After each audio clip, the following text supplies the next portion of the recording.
It's an interesting time for business. Tariff and trade policies are dynamic, supply chains are squeezed, and cash flow, it's tighter than ever. If your business can't adapt in real time, you are in a little bit of hurt. So how do you get full visibility and adapt in real time? Over 42,000 businesses trust NetSuite by Oracle, your AI-powered business management suite. It brings accounting, financial management, inventory, and HR all under one roof.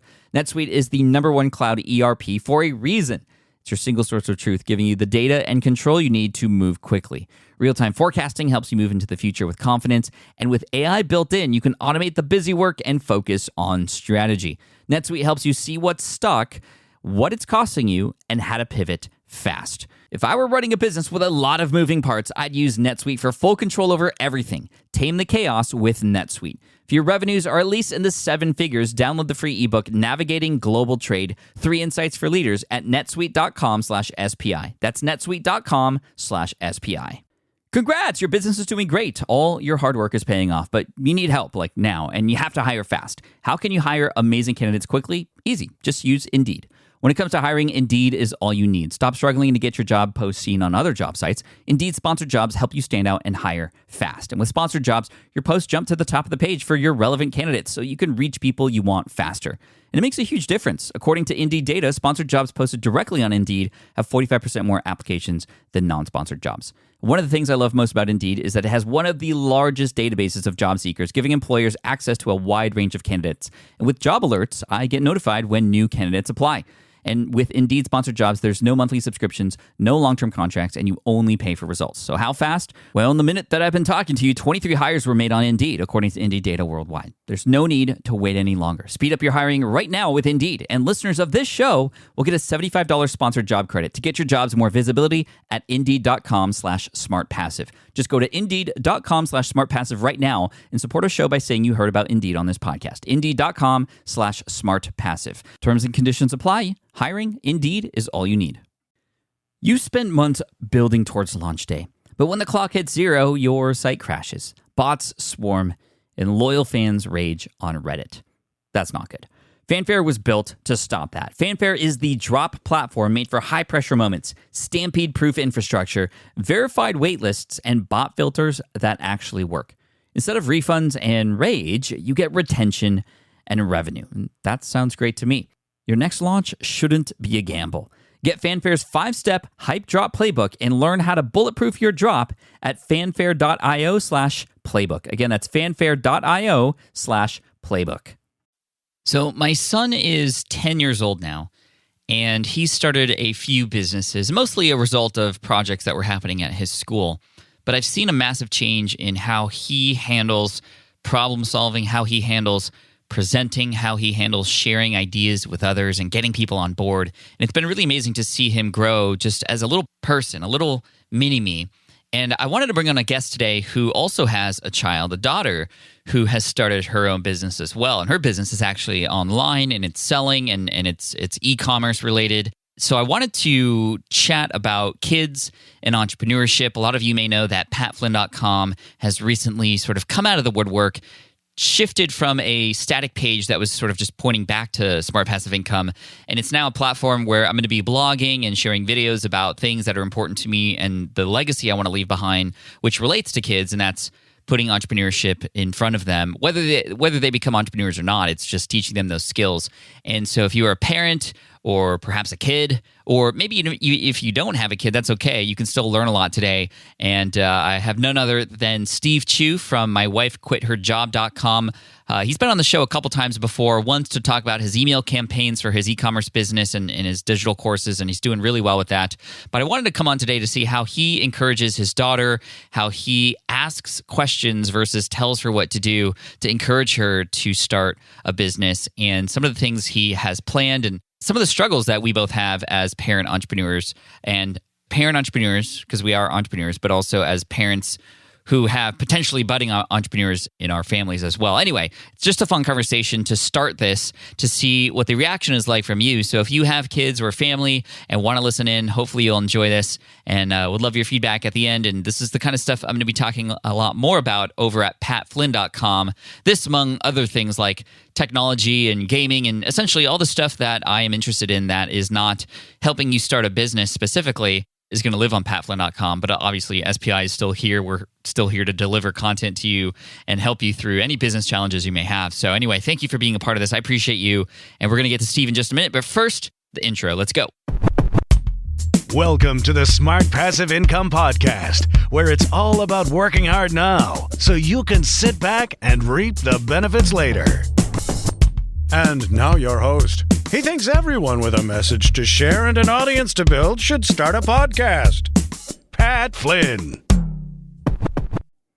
Still using a copy-paste website? Break the template trap with Framer. Whether you're overwhelmed by traditional site builders or frustrated with cookie-cutter designs, Framer gives you the freedom to create a site that's professional, polished, and uniquely yours. Framer is the design-first, no-code website builder that lets anyone ship a production-ready site in minutes. It's free to start, allowing you to browse hundreds of pixel-perfect templates or even design something on your own on a totally blank canvas. Add bold animations like appear effects, text effects, parallax scrolling, scroll animations, looping animations, and much more in seconds. The built-in AI handles the heavy lifting, generating starter layouts, and can even translate your entire site to any language. Ready to build a site that looks hand-coded without hiring a developer? Launch your site for free at framer.com and use code SPI to get your first month of pro on the house. That's framer.com, promo code SPI. Framer.com, promo code SPI. Rules and restrictions may apply. Do you know the secret to businesses that are scaling faster than ever? They're using Upwork to tap into a diverse pool of skilled freelancers across various industries. With Upwork, you can find specialized freelancers in marketing, development, design, and more. Experts who are ready to help you take your business to the next level. I've personally used Upwork myself and can vouch for it. Posting a job on Upwork is easy. With no cost to join, you can register, browse freelancer profiles, get help drafting a job post, or even book a consultation. From there, you connect with freelancers that get you and can easily hire them to take your business to the next level. Upwork makes the entire process easier, simpler, and more affordable with industry-low fees. Post a job today and hire tomorrow with Upwork. Visit Upwork.com right now and post your job for free. That is Upwork.com to post your job for free and connect with top talent ready to help you grow your business. That's Upwork.com. Again, Upwork.com. Hey, what's up, everybody? Pat Flynn here, and welcome to session 407 of the Smart Passive Income Podcast. I'm here to help you make more money, save more time, and help more people too. And today we're talking with Steve Chu from mywifequitherjob.com, talking about his daughter, my son, their business career so far at their very young age. And we'll talk a little bit about what's cool, what's not cool, what are the challenges, all that good stuff. So sit back, relax, enjoy. Hi, Team Flynn.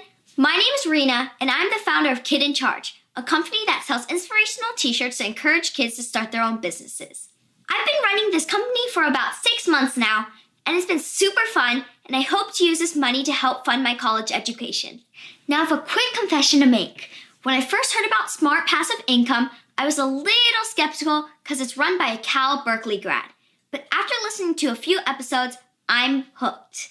Kudos to Mr. Flynn for putting out a great podcast and blog despite where he went to college. Thank you for your support. Hey, Steve, thanks for sending that video over. Yeah, she came up with that all by herself. Because she knows that, I went to Berkeley because obviously you went to Stanford and you've trained her well, I guess I could say. And don't forget, you did crash in my house and we did decorate your guest room in all Stanford gear. And she thought that was funny too. Yeah, you guys are hilarious. And for those of you who don't know, and Steve's been on the show before, we have this sort of fun little rivalry. Cal, that's where I went to school, versus Stanford, and we do Photoshop wars with each other. I'll probably come up with something that we could put in the show notes that will surprise you. We'll figure that out. I'm sure you will. Last time I was holding a Cal finger. But this episode is not about us and our rivalry. It's us, despite going to different schools, coming together to help and encourage kids to become entrepreneurs too, or at least explore that option and to get inspired to at least try something. Because your daughter, Rena, she has her own business now. Like, tell us a little bit about it. Yeah, she has a business selling entrepreneurship t-shirts for kids. And the goal is to get more kids into starting their own businesses. And she's how old? She's 11. Okay, 11, and very well spoken, I got to say. Just really, really awesome. Where did she get this idea? Like, I'm curious because I know whenever I talk to people who have kids and I'm like, yeah, Keone's into entrepreneurship too. I know that in their mind they're like, oh yeah, you probably maybe forced this on them, or it's of course because you're an entrepreneur too. So there's like a balance there. I'm curious, Rena and her getting started, how much of it was like your influence versus, and your wife as well, who's an entrepreneur too, or just her wanting to do it herself? We didn't really force it on her, but just by nature of us running a blog and an e-commerce store, she naturally became interested. And after seeing me blog and podcast, she actually wanted to become a professional writer in the beginning. Oh, wow. And I was like, hey, being a professional writer is tough. Just because you go to college and you graduate doesn't mean you're guaranteed to get a job doing what you want and that sort of thing. And you really need to have something else on the side. And she replied, okay. Well, then why should I go to college then? And then I was like, you're missing the point. You're missing the point. So how do you respond to that? The point is the reason why, your mom and dad have these businesses is to provide us with the flexibility so we can do stuff that we like hang out with you all the time. And then at that point, she was a little bit interested. Okay, so that's great. So she's interested. How do you, or what did you do to help provide her the resources? Because obviously kids don't have access to things that we do. What were some of the things that you offered her at the start? Yeah, so there's more to the story there on the interest level. So she's a member of the Girl Scouts. I don't know if your daughter is. She's not, but we definitely have a lot of Girl Scouts in the neighborhood because we have like 20 boxes of cookies in our pantry right now. Yeah, so, you have to sell cookies every year. And I remember it came time for her to sell cookies for the first time. And my wife and I are like, oh man, we got to go around the neighborhood now. And we got to wait in front of supermarkets and that sort of thing. And so what we did was we suggested to my daughter that she put together these videos since she likes creating these videos. And we put them out on Facebook along with a link to buy these cookies online. And we ended up selling all of our cookies without having to schlep around in a wagon and that sort of thing. And she was like, wow, I put out this video and people were buying my cookies. And that's kind of how she became interested in the process and the outcome. And so later, the question was, how did she get into this and how do we get her into this? Yeah, I mean, you're extending the story about her interest. And I'm curious about, okay, like when she got this interest, what did you give her to empower her to go even further? There's a fortuitous series of events that happened. So our school decided to have a small business fair for the very first time. And my wife decided to volunteer heavily on it. So my wife was responsible a lot for this first business fair. And so it actually forced my daughter, she wanted to participate, obviously. And it forced her to kind of think about what she wanted to sell. And as part of the small business fair, parents are technically not supposed to help. They're not really supposed to provide a lot of funding for this thing. Mm-hmm. And so whatever the kids want to make or whatever funding they have, they're supposed to pay their parents back with the proceeds. Oh, okay. And so it was this fair that kind of got her started thinking about it, this whole thing. And of course, when you're a kid and you have no money, you have to think about ideas that you can do or create yourself without investing a lot of money into it. So how did we empower her? Well, we took her to Michael's and we said, hey, what do you think your kids would want to buy that you could actually make yourself? And that's when she came with the idea for t-shirts. I like that. You kept asking her questions. You weren't like coming up with ideas for her, but you were just asking questions. And that's something that works really well with our kids at home. So whenever they have an interest, we just kind of dig in as deep as we can to get them to figure out the answers because, I have some ideas and I know that I could help out, but it doesn't make any sense for me to just start a business and then put his name on it, right? How did Keone come up with pins? Yeah, so his pins were, very similarly, the school that he attends also did a sort of business fair type of thing, and they've done it for 3 years now. The first year he was involved with, they had to make the thing similar to your daughter. The second year, and this is where the pins came from, they were experimenting with what it might be like to design something and then have somebody manufacture it. And pins was like one of the ideas versus a few other things. And that turned out to be kind of a disaster, not because the kids were at fault, but mostly because, as we know in manufacturing, people say things are going to be delivered on time and then they're not. That was a problem, but a big lesson learned. And then the next year they went back to things that they made. But the big thing was just having him be interested in it no matter what, because entrepreneurship can be for everybody, in my opinion, and it can be done in a way where everybody can have joy behind it. And so for your daughter, when she was doing these t-shirts, I mean, she just like, what did she buy initially? Yeah, so she bought these blank t-shirts from Michael's. They were like $2.50. And then she asked Mom, how can I put my own designs on this? Because she's actually a very artistic person. She loves to draw. She loves to write. Totally left-brained, which I don't know where she got that from, but it's great because it allows her to express her creativity and the t-shirt was just a medium for it.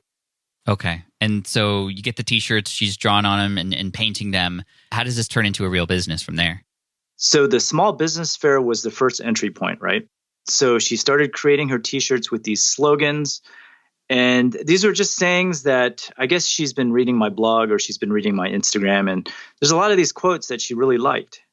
And so she kind of intermixed some of her own quotes and her own spins on these quotes along with these little graphics that she designed. And mom helped her out. So she would draw these designs and we would kind of digitize them in this program. And they would get cut out on this machine. And then we would iron on these t-shirts for them. Gotcha. I think they sell those machines too at Michael's or other sort of places, right? Where you can get fabric printed and things. So yeah, we just happen to have the equipment actually. Since, okay. We're in that industry. Yeah. Right. Okay. So that's great. And what were some of the challenges that she had when she was getting started? Were there any phases where she was just like, I don't know if I want to do this anymore? And if so, how do you encourage a kid to keep going when, and kids especially today, they're kind of all over the place, or they get interested in something for a hot minute and then they move on to something else. How did you keep her interest or get it back to what she started if she was sort of not feeling it for a while? Yeah, absolutely. So what was funny about this whole story is we had all these t-shirts ready to go for the small business fair, which is a live event where the parents and a lot of kids, they go shopping essentially. And I remember when she first launched her booth, and it was her and her little brother. They were just sitting in chairs behind their booth, and no one was buying any t-shirts. And so I think like 30, 40 minutes went by, and they didn't have a single sale. And I remember they ran over to us, and they were like, hey, no one's buying any t-shirts. And I was like, hey, where's the money box? You didn't take the money box. You left the money box wide open. They were like, And so they went back and got the money box, and they came back and said, hey, the t-shirts aren't selling. And I was like, okay, well, let me go watch you guys in action and see what's going on. And so I watched them, and they were just sitting behind the booth doing nothing with the t-shirts displayed. They're just waiting. They were just waiting. It's almost like when you launch an online store website and you expect sales to come in without you doing anything, right? Right. And so I told them, hey, you got to get up and you actually have to sell these t-shirts. First of all, never sit in your chair. And I took away the chair, and so they stood the entire time. And they started, engaging with the customers, and they made their first sale. And they were really, really excited about that. I think they gave the wrong change though, but that's beside the point. And then I was like, okay, great. You made your first sale, but we made all these t-shirts. And what do you think that you can do to improve the sales process? And they were like, well, I could tell them that we made the shirts by hand. And I was like, yeah. Let's go with that. How did you make the t-shirts? What is the process by which you made these t-shirts? How did you come up with the ideas? What is the history behind each shirt? And so they came up with these scripts, so to speak, about these stories that they could tell about the t-shirts. And instead of just going, hey, come buy some t-shirts, we designed these, they actually had a story behind each one. And that caused a lot more sales to happen. That's really cool. So what was the big lesson there for her, you think, in that moment, you sort of guiding her and coaching her through that moment?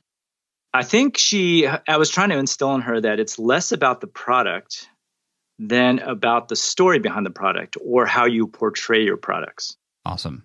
I have a story to tell related to, and this is actually outside of the businesses my son made for school. This is actually something that happened, and I told this story in the podcast that we have together, my son and I, All of Your Beeswax. This was actually the first episode in season 1, but I'll tell it again in case people didn't hear that. And I don't know if you even heard the story, Steve, but there was a big hurricane that went through Port Aransas, Texas, a couple of years ago. And at school, they actually had a FaceTime with somebody who was there on the grounds of the just all the rubble, and was sharing with people who were in the class, like how they get through big disasters like that, and things that kept people safe during it, and things that they can improve on. And so they did a lot of fun sort of like sciencey related things related to that. They built cities out of Legos, and then they sort of just brought these giant fans in and a bunch of buckets of water and just like sprayed the whole city that they made, and just would see what would stay up and what wouldn't. So they were teaching a little bit of science behind that, but they were also teaching about business at the same time, because what they wanted to do was create a fundraiser to help provide food and water to the communities there. And so my son came home and he was just so excited, like he always does. This is why this podcast exists, because he just comes home with all these new ideas.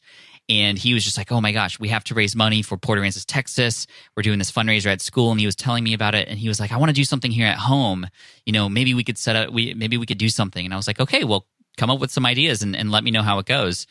And then he goes off into the garage. And in our garage, we have this thing called the Makery. The Makery, this is my wife's idea, is just like a place with all these scraps, cardboard boxes, paper, glue, scissors, rulers, everything you can imagine that you could just do whatever with. And he goes in there and he's in the garage for 20 minutes and his sister's in there with him. And we're just like, okay, this is interesting. I don't know what's going to go down. And then all of a sudden he comes out of the garage and he just has this giant box with him with all this stuff inside. And he and his sister are just marching out onto the front door, and they didn't say a word to us. And my wife and I are like, what is going on? This stuff belongs in the Makery. Like, it doesn't belong outside. What's going on? So we peek through the window and they're setting up a little booth. We're like, oh, this is interesting. So after a couple of minutes, they have all this material laid out on a makeshift table out of the big box that they had. And they start yelling, like in our neighborhood, fundraiser for Port Aransas, Texas. Make a mask for $5, custom mask for $5, here to support Port Aransas, Texas. And both my daughter, who was 5 at the time, and my son, who was 8 at the time, were just yelling. And I was like, oh, wow, that's incredible. Like, this is cool. They have the courage to go out there. I wouldn't have had the courage to like start yelling and putting myself out there, but they knew it was for a cause, right? They knew it was a bigger purpose than just selling the mask. So they were out there, and then my wife and I like looking at each other, and we live on a not so busy street. So we're just like, oh man, this is going to be tough for them because they put on all this hard work. They're trying to sell these masks, but we literally get no foot traffic at all. There's nothing. So I'm like, my wife and I are like, okay, this will be a really good lesson for, location. Maybe we can do this, but after school where there's traffic and all this stuff. But we literally live on a very quiet street. So we go back into the living room. We're just waiting for them to come in because we want them to figure it out themselves. And then a half hour goes by. We're just like, wow, they couldn't have been out there for like an hour doing this with nothing. So we go out and peek through the window again, and there's these 2 older kids who are gluing stuff to a mask. And in a little jar, I see like $15. And I'm just like, holy crap, they actually got customers.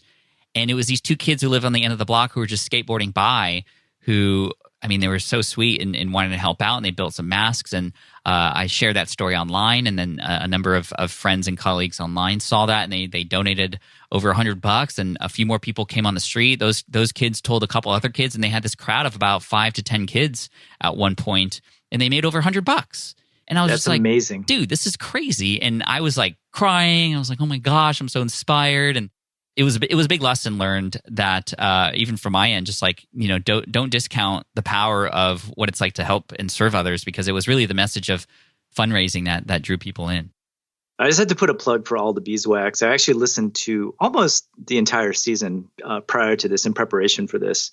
And I just had to say that I love the opening and the closing of that podcast. It is awesome. What, the song? Yeah, the song. Yeah, thank you. Big shout out to Mike and Isabella from Music Radio Creative for helping to produce that. But yeah, I mean, it's super fun. And I think like getting kids involved in entrepreneurship is really important. I mean, at what age did you get involved with starting your own business, Steve? Man, I started really late. So I started, 2006, whenever that was. Yeah, so I was still pretty old. Yeah. Same with me. I mean, 2008 for me, after I got laid off. And I only wish I started sooner.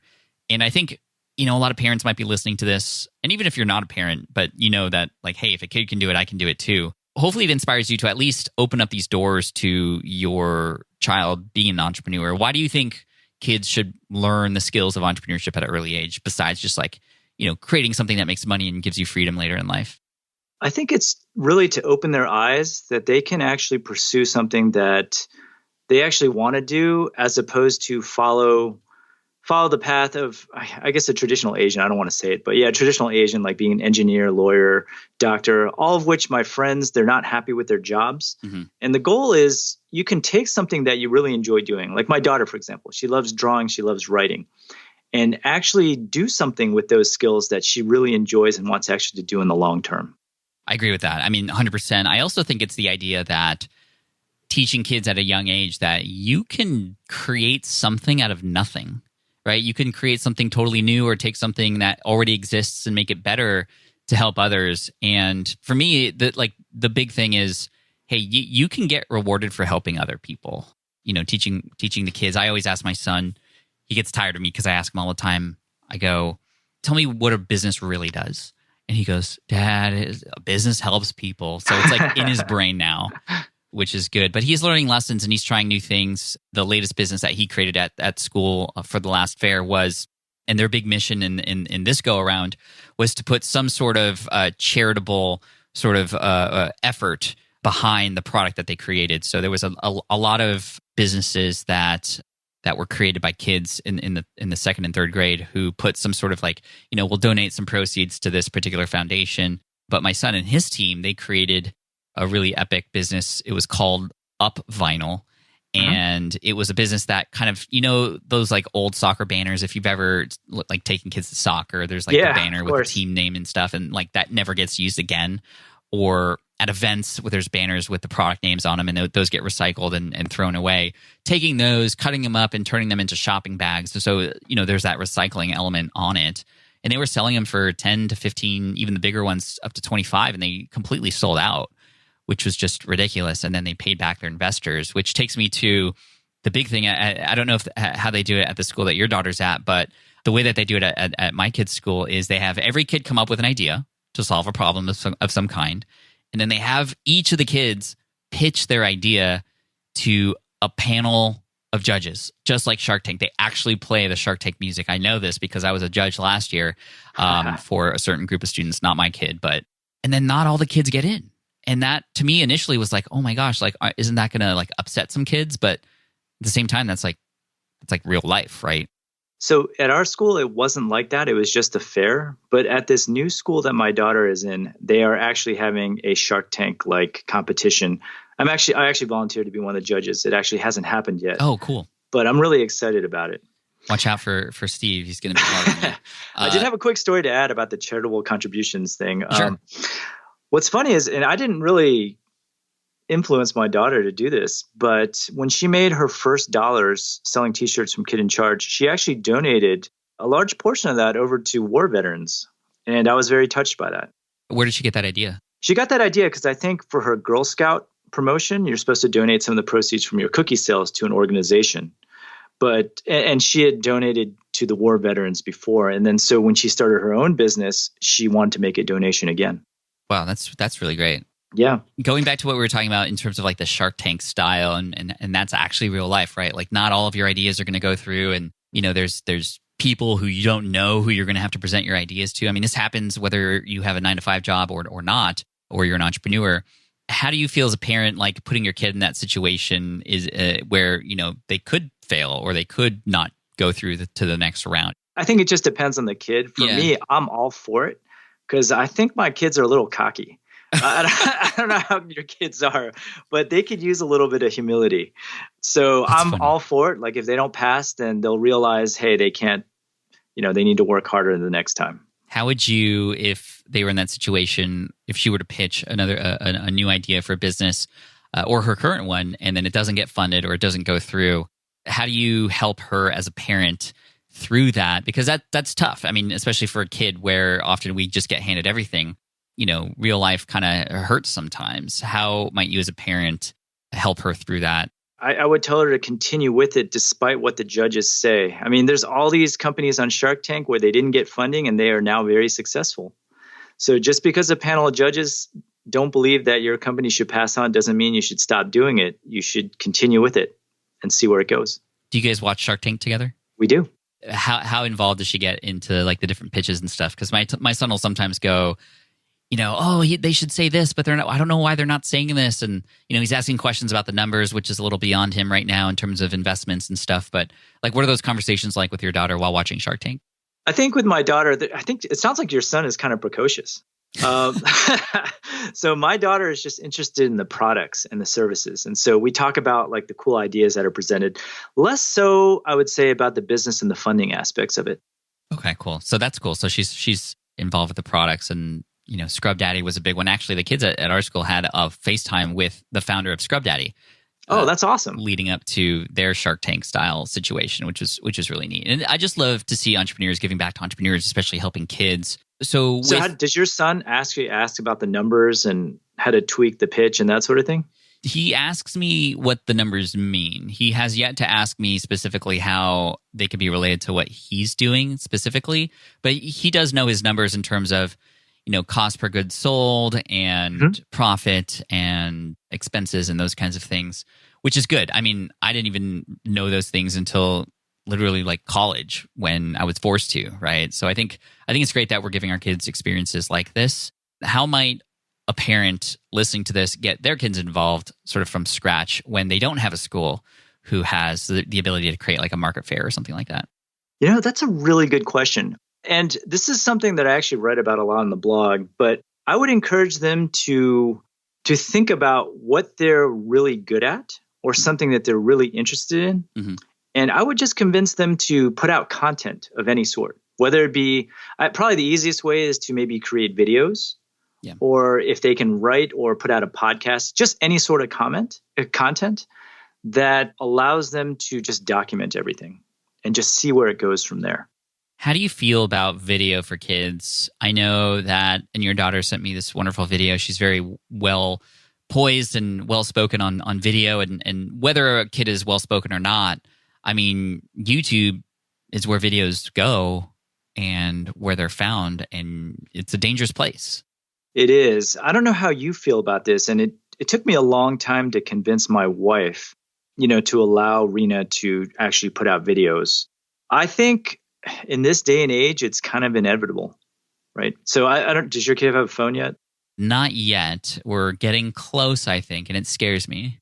It scares me too, but I think it's a good way. Like if you have them put out content now, it's a good chance to educate them on what is okay and what is not okay to put out on the web. Mm-hmm. And so it kind of prepares them for this huge influx of social media that is going to come and how to manage it going forward. So you're not saying no phone or don't get a Twitter account or Facebook account or Instagram.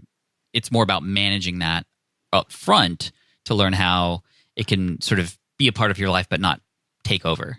I mean, don't get me wrong. They don't have access to social media where they can post whatever they want. But as long as we're kind of managing the process of what goes online and then at the same time telling them what is okay to put online and what is not okay to put online, it kind of gradually educates them for when the time comes and they have the full freedom to do whatever they want. They know how to act. I love that. So there's an app called Remind. I don't know if you've heard of this.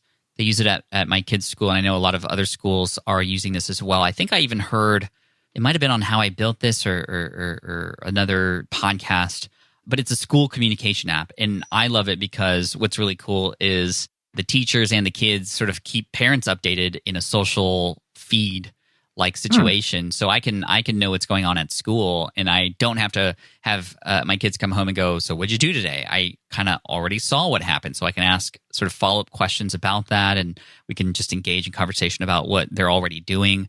And it's also seemingly a great way to start training kids on content creation as well, because it forces them to, take images and share those images, but also write a caption, and, just saying like dog is not going to be enough. So you have to kind of be creative and figure it out along the way. Have you seen Remind or heard of it before? No, I haven't actually. I'm going to definitely go check it out after this. Yeah, I think the teacher has to sort of lead the charge on that, to allow for parents with a special activation code to get access to the classroom's feed, for example.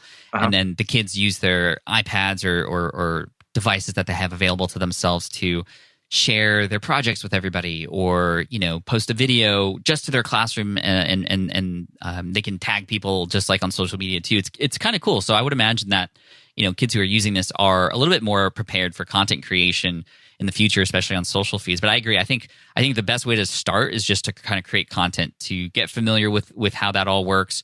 Would you allow for comments on places like YouTube, or would you disable them as a parent? So right now, Rena has a YouTube channel right now for the business, and comments are currently turned on, although I don't think that she knows how to check them.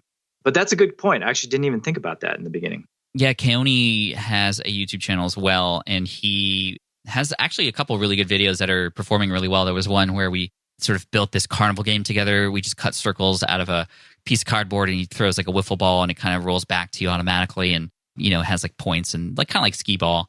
And that video has over 10,000 views. Wow. Which is really cool. And he gets excited seeing those numbers climb, right? And I have to teach him, it's not just about how many views, but like we're helping people build and get inspired and all that stuff. So I'm basically telling my younger self that, because I was so about the numbers before, and it was only about the numbers. And I know it's much more than that. So teaching him those lessons early on is really important. But there was a comment, and I had a podcast episode about this, where somebody left a comment that said, "Kill yourself." To a kid? To a kid. Man. And I don't know who left that comment or what age that person was or what they were thinking.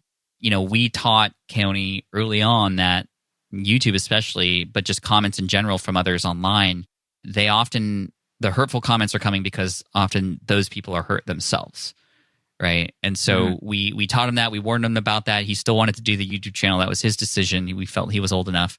And when he got that comment, we asked him, well, how does this make you feel? And he said, I hope this person's okay.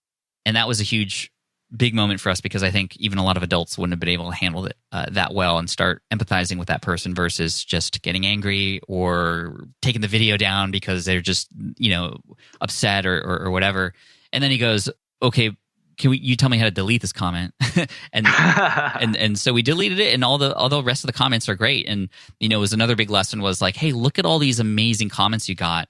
Don't let that one person who's just having a bad day ruin everything, because look at all these people who are saying, great job, good job building that. That looks like fun. And just, again, being there as a guide for him, I think is really important. That's kind of what you're doing too. So I'd love to ask for Rena, like, okay, the fair happened. She's selling T-shirts. Her and her brother made it happen. Now this business is continuing. This is something that the businesses that my son has run are not, except for the pin one. The pin one is still up. But how have you continued this outside of school? And is it literally like a Shopify account? And like, what are some of the mechanics there? Yeah, so it's a WooCommerce WordPress site. Okay. And so it costs no money to maintain at all, because the credit card processing is free. And initially, the kids were making their own T-shirts by hand. So whenever an order came in, we would go out and we'd get the T-shirts, we'd cut out the vinyl, and they would press the shirts by hand. But there was one night when they had homework and we had orders come in, and we kind of have this policy where we try to ship them out as soon as we can. And we were like, oh man, we got to go to Michael's, we got to get all the equipment. And then so we've since moved over to a drop ship model. But we wanted the kids to make everything because we wanted to make them feel the pain of order fulfillment and what it takes to actually make money. And the funny story here is, like, one time we were out and I didn't have any cash on me, and we were at this Asian place where it was cash only. And they were like, hey, I'm sorry, I don't have any money, Rena. She's like, well, can't you just go to the bank and get some more? And after that point, I was like, okay, you're learning how to make your own money. And so that was kind of why we made them do the manual process in the beginning. Yeah, I think that's really smart. And, we encourage the same thing, like get in the weeds, actually do the work yourself. Not that something that you always have to do, but just for like, and I don't know if it's the same reason, but let me know. Just, I want you to appreciate all that has to happen in order for business to be done. I want you to understand the process so that when potentially you do hire somebody in the future or you automate it, still what's supposed to happen, but you can appreciate the people that work for you, or you can appreciate the automation. Absolutely. In response to the second part of your question about maintaining the business during school, one thing I'm trying to teach them is consistency. You have to just maintain a certain pace that you can maintain for a long period of time. And when we first started the T-shirt business together, it was the summer and they had all this free time in the world. Mm-hmm. But once school started, the business started taking a back seat. And so I've been just trying to get them to establish some sort of routine, like, hey, we film a video on this day, or we design a new T-shirt on this day, trying to get them back on track. It's been a little bit of struggle, to be honest with you, since Rena just started a new school, but we are getting back on track. And so that's just something I'm trying to do, establish a routine. How do you frame that? How do you encourage that? Especially, I know she's in a new school, but even if, just a regular kid's going to have so many different interests, and, starting the business is the funnest part. We all know this. Running it and maintaining it is the difficult part. So how do you get a kid to stay focused and remain consistent? I think it just depends on the kid and how they are motivated. So my daughter, like whenever an order comes in, she gets happy about the money because then she can use that money to go buy, like she likes candy a lot. And so we're like, hey, well, if no orders are coming in and you're not working the business, well, I guess you're not going to be having any more candy. So, and you don't like give her candy outside of the business, like she has to earn it. We do a little bit, but usually she uses her own money to buy it. Yeah, that's cool. I like that. Yeah. So it just depends on what buttons you can push. I'm sure every kid is different. What motivates Keone to maintain his business? Let me think about this. I think he loves, like me, the recognition for helping people. Like I'm a 3 in the Enneagram. I don't know if we discussed this actually at Scott's event. Yes. I think I was a 3, right? Yeah. So 3s are very much motivated by the value that they're, instilling into others and the recognition for that value. Like I have value and I'm fulfilled when somebody tells me that I'm able to help them, right? It's that recognition. And the better and more I can do that, the more fulfilled I am. And I think he's very much the same way. So he definitely steps up and goes beyond the norm in terms of, service of others and helping, whether it's around the house or in the businesses that he's doing and teams that he's a part of. So it's definitely that. But I think that at this point as well, he's definitely motivated by money too. And I don't think that's a bad thing. I mean, what would you say to parents who are like, oh, I don't know if it's like doing this just for the money, is that a bad lesson at this age? I mean, ultimately, it's not about the money. So whenever an order comes in, she just gets really, really happy. And I don't even think she thinks about the money at that point. The reward is the results and just knowing that the fruits of her labor has resulted in something is what makes her happy. Like this thing is actually working. Exactly. Yeah. And she's still amazed that someone randomly out there who you don't know is placing an order and giving you money.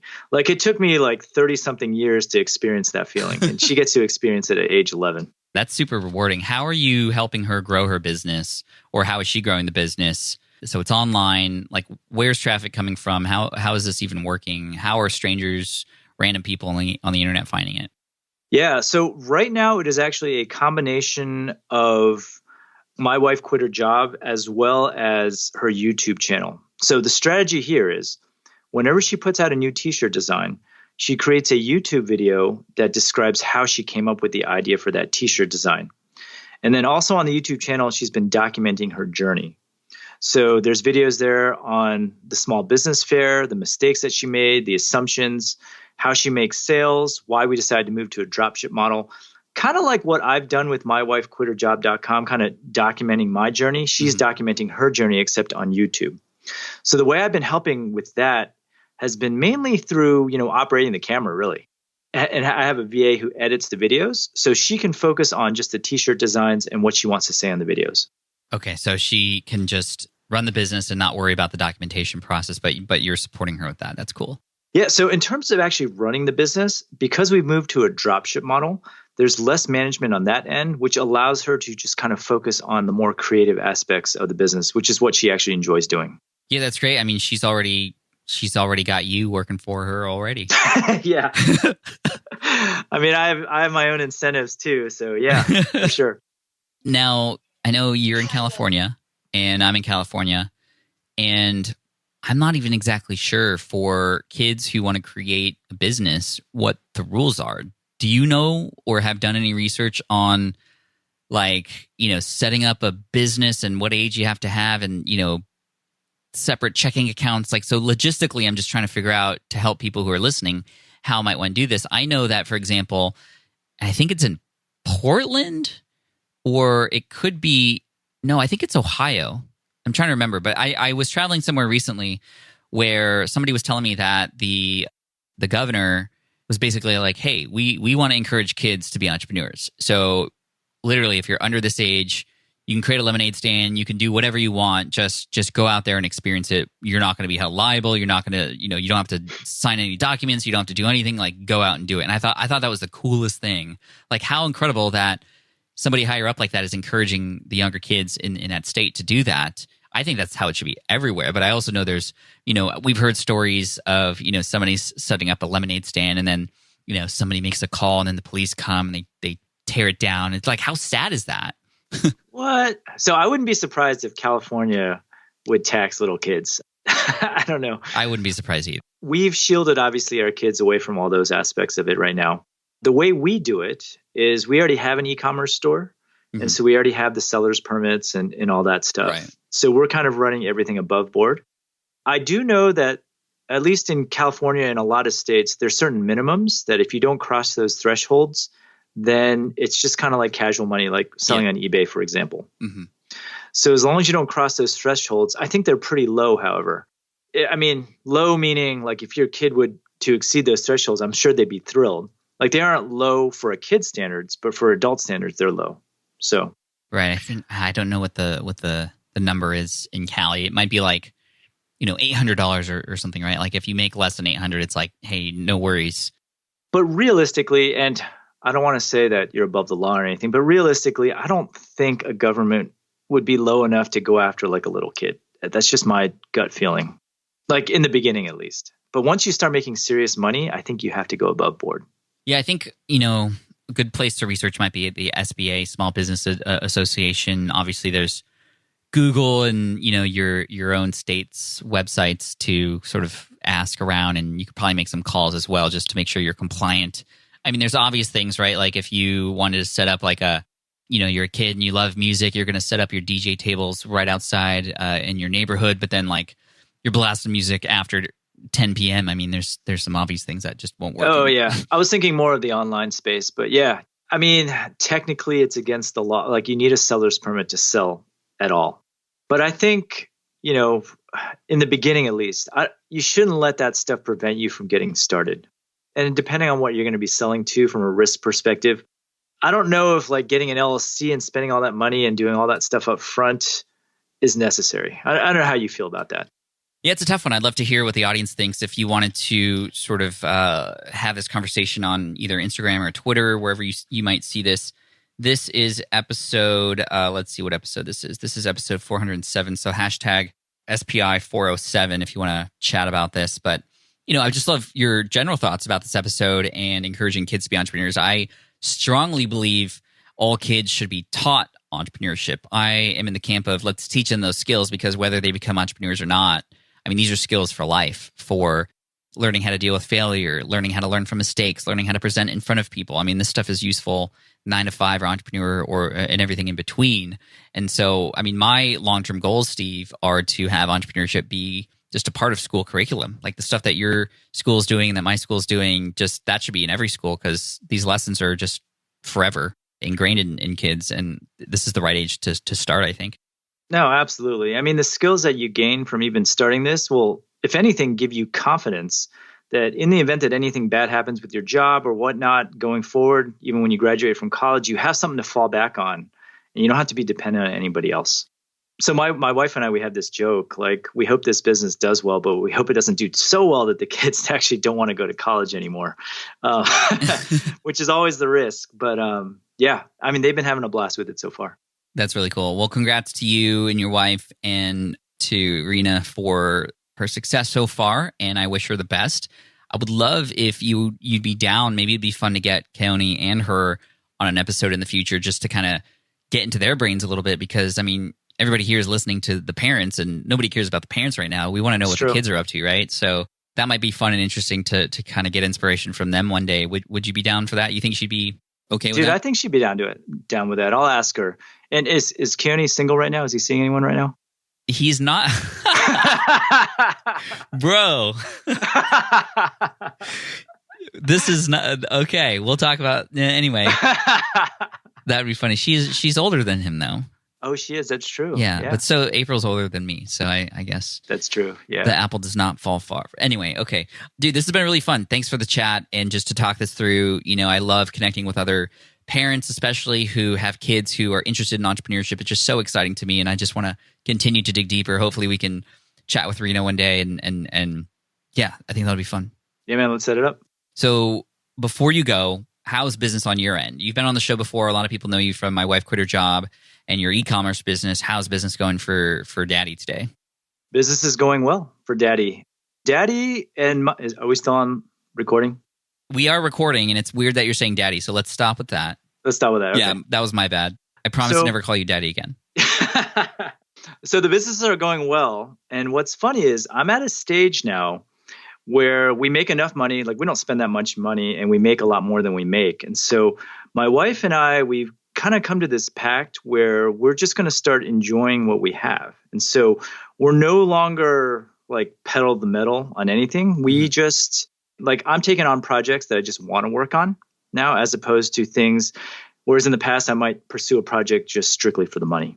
So we're at a good point. That's amazing. That's huge. How do you do that? Because growth is like what everybody wants, right? Which means more.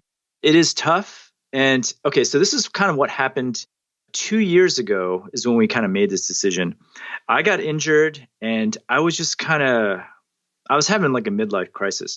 We would set these goals for our business and these were just kind of arbitrary growth goals and we'd hit them and we'd be happy for like maybe a week. And then the following year, we'd want to top those goals. And it just became really, really stressful. I started doing things out of the ordinary things just so we could hit our goals at the expense of our health and at the expense of my wife's mental health, really. It just got really stressful. And we're like, hey, why are we doing this?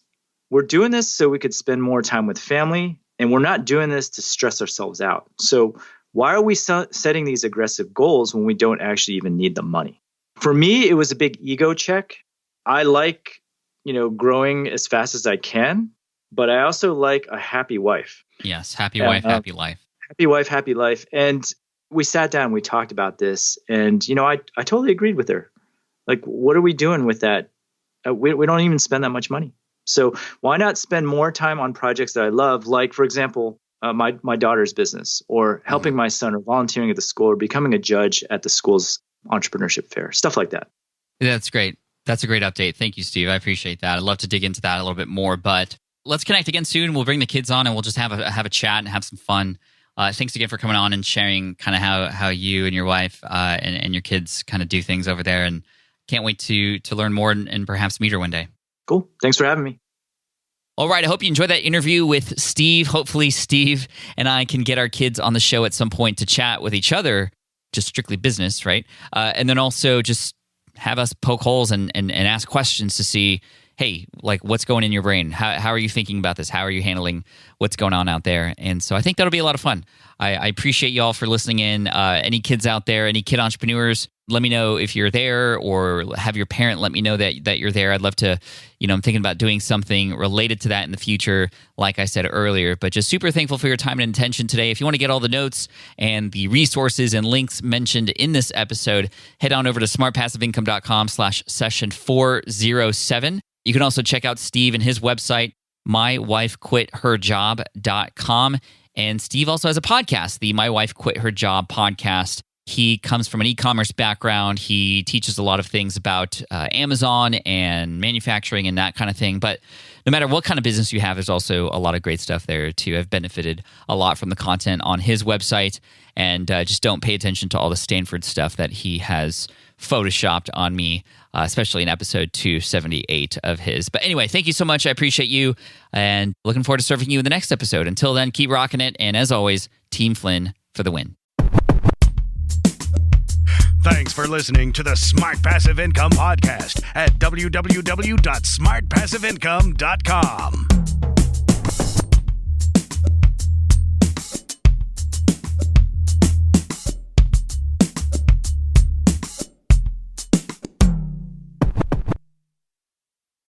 More people dream about building their own business and being their own boss rather than retiring early. But a majority of them never even take the first steps to register the business. Why? Because starting a business can feel overwhelming. With legal forms, paperwork, finances, it's a lot. And that's where Taylor Brands comes in. Taylor is a complete business builder designed to make launching your business simple and stress-free. You can register your LLC in just minutes, keeping your personal and business assets separate from day one.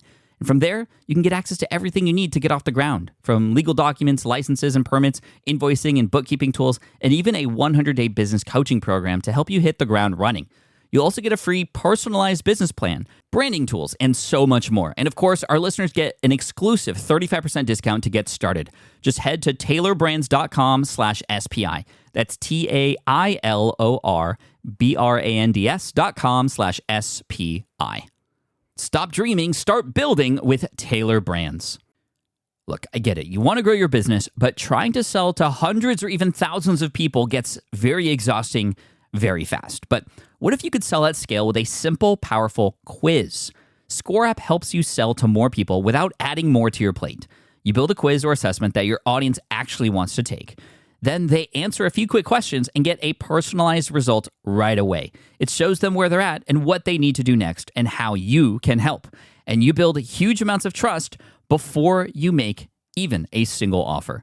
No hard sell, no chasing leads, just value at scale. Get 50% off the first 3 months using the discount code SPI. All you have to do is just head to scoreapp.com/SPI. Again, that's scoreapp.com/SPI.